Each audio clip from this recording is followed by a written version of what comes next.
My name is Kaijen Hsiao, and I'm the CTO of Mayfield Robotics. Well, when I was an undergrad, I was majoring in mechanical engineering, and I watched all these great videos from MIT of the robots that were being built there.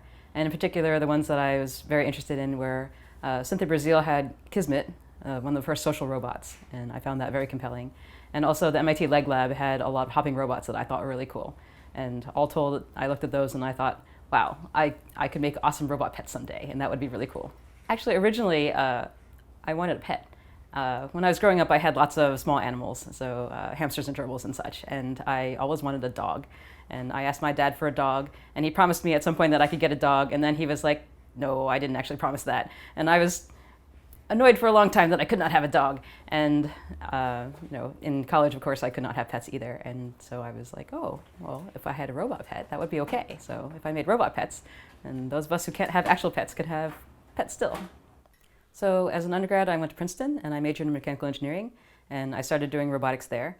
And then for grad school, I went to MIT, and I decided that I wanted to focus more on robot brains, making robots do cool things rather than making robot bodies. And so I switched to computer science, and I focused on robotics, in particular grasping and manipulation, and probabilistic planning, so making robot arms pick up things even under uncertainty.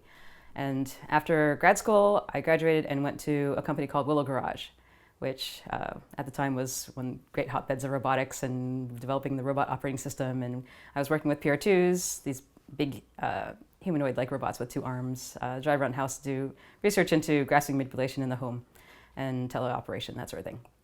And after Willow Garage shut down, I went to Bosch to join my friend Sarah Osentowski, and both of us were researchers at the Research and Technology Center in Palo Alto, where we did research into all sorts of different robots, farming robots, home robots, etc.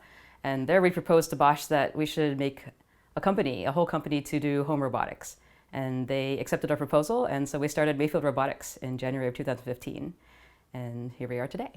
So when we were at Bosch, there was this whole need-finding effort to figure out what people wanted robots to do at home. The big question was, what is in between a robot vacuum cleaner and something like Rosie the Robot from the Jetsons, which, well, we all want to get there someday, we're technologically not quite ready to be there. And so what's in between that we can bring into people's homes to raise acceptance of robots in the home and to give people something to get used to, as robots are normal to have in the home. And so what we came up with originally was the concept of a home security robot. And so when we started Mayfield, actually the main concept was around home security. And we knew we wanted the robot to be adorable and personable just so that we could get the robot in the home, but the focus was still initially on home security. And over time, talking to users, we converted that from security focused to entirely companionship and entertainment focused, and security being only kind of a sideline, a thing that you can do, but it's not the main focus of the robot.